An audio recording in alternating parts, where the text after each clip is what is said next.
Okay, so in this quick video I'm going to give you a quick tour of the Google AdWords Keyword Planner and how you can use that to help identify some potentially valuable keywords that you might want to use on your blog, resource pages and that kind of thing.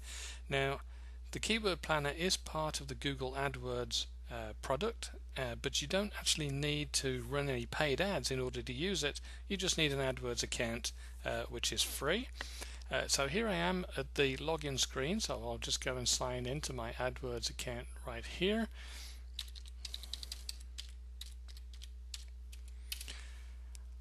And all being well, that should log me in just into my main Keyword Planner screen. Basically, it presents you with four options here. So you can search for new keywords and add some and ad group ideas, or you can get search volume for a list of keywords and group them into ad groups.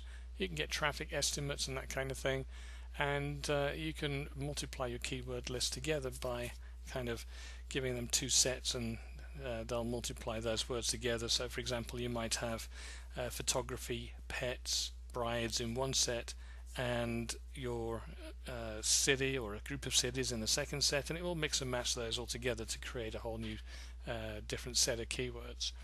So the most common one, certainly the one that I use the most, is this one: search for new keyword and add group ideas. And then this screen pops up and it gives you some options to fill out. So this is the important one. This is where you will actually start to type in words that approximate what it is that you're looking for.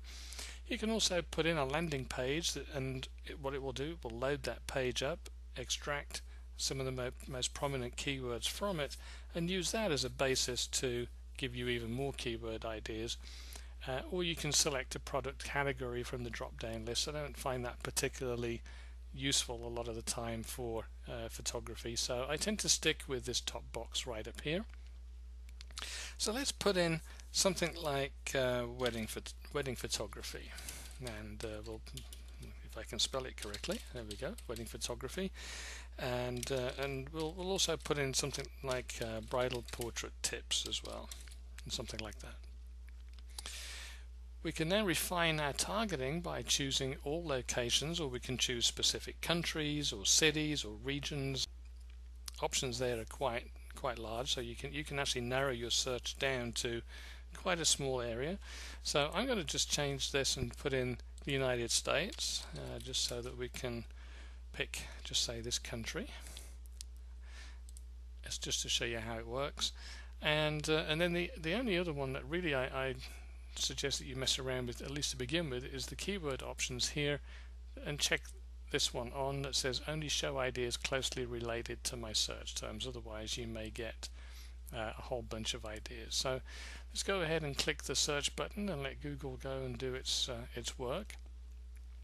And the chart that it returns to begin with shows basically different ad group ideas that it thinks might be useful based on what we typed in, and it also gives sort of a history of search volume. And you can see that with bridal photography, it looks like January is a sort of a peak, which you might expect, since people tend to be booking or looking for wedding photographers starting at the beginning of the year. But this is the tab here that you're going to want to look at. This is the keywords tab, and you can see that we have our two keyword phrases that we had up here. Now, as you can tell, wedding photography as a whole has 18,100 searches a month, and that's for this exact phrase. So that's not including, phrases that might also have that plus other words as well. Whereas our bridal portrait tips only has about 50. Now, don't get alarmed at that. That's not actually that low, and it might prove to be particularly useful in that if there's not many people searching for it, it might be that the people who are looking for it are actually more serious about or getting closer to having their bridal portraits made and that kind of thing. And we can take this data here and we can sort it by all these different columns here. So let's sort it by the average monthly searches. Okay, and that's done. And then down here we've got some more ideas that Google thinks might be relevant. And here's a good one. This wedding photography checklist might be a really good idea for a resource page on your blog, where you can actually give your brides a free checklist about all the different things that they need to make sure that they have ready on the day, or for their portrait session, or for their engagement session, and that kind of thing. And so this would be the keyword phrase that you would target for that particular type of topic.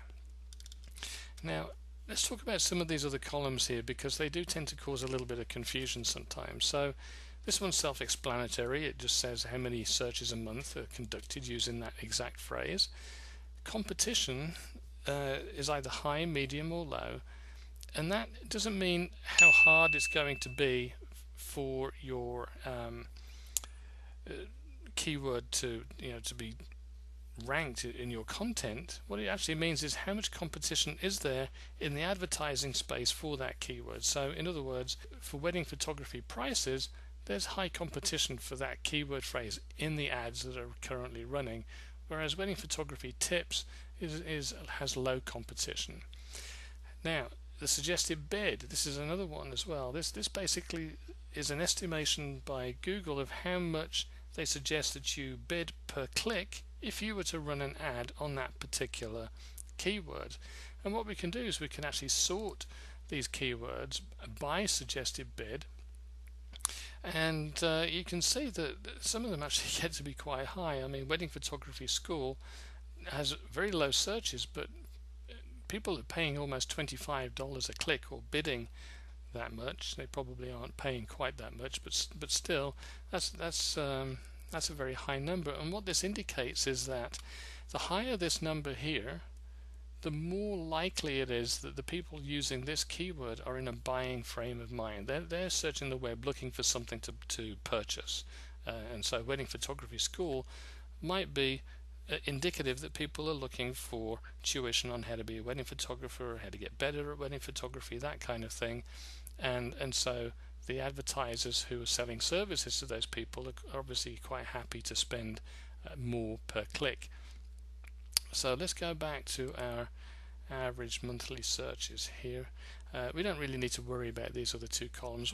What we're looking for really are keywords that tend to have a fairly high number of searches a month. So in other words, there's plenty of opportunity for you to get traffic from those keywords, and this number here could factor in to the equation as a sort of a indicator of what the buying intent is of the people who are using it. So wedding photography checklist would actually be quite a good keyword phrase to target. You could create a page on your blog specifically around that phrase, put it in the title, the URL, put it in the actual copy and all that kind of thing. Make sure that you have it perhaps as the caption to a couple of the images, and just do some basic SEO optimization on that particular page that has that keyword in it.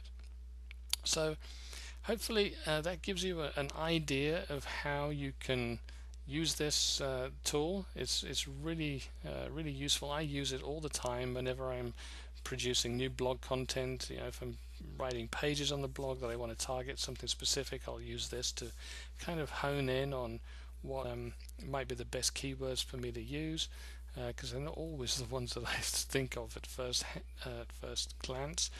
And you may find actually that if you go through this list of suggestions, you may come across things that you think, oh yeah, I could actually write an article about that, and then go from there.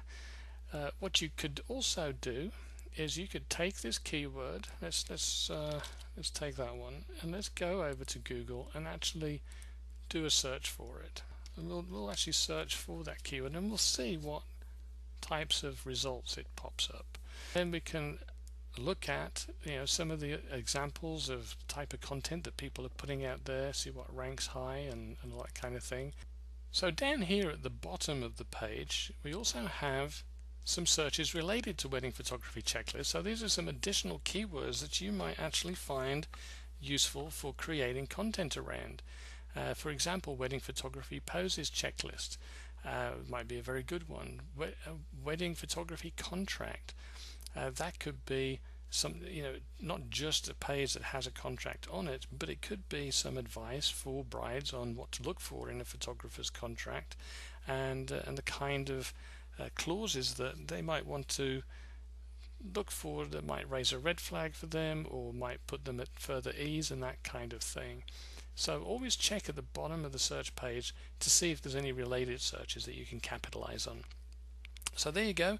That's a very quick look at the Google Keyword Planner and some of the additional stuff that you can do to maybe hone in on some additional keywords. But these are keywords that you can use in your resource pages. We're not talking specifically now about keywords for your main website.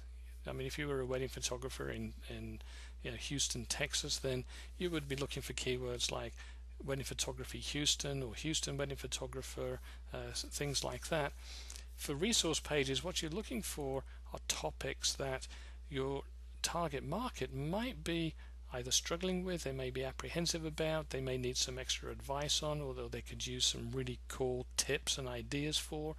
The list is practically endless, and you can get some good ideas for that type of content as well just by talking to your existing clients. Or if you don't have any existing clients and you're just starting out, then you could talk to friends and family and say to them, well, what if you were looking for a photographer for a particular type of photography, what are the kinds of things that might worry you? What kind of things would you be thinking about that you would need to get answered before you were really ready to actually hire somebody? So that's some additional ideas too. Okay, so I hope this has been helpful, and that this module has been very useful to you. So if you have any questions at all, don't forget you can just get in touch with me through your member dashboard, and I'll do whatever I can to help you out. Okay, thanks a lot.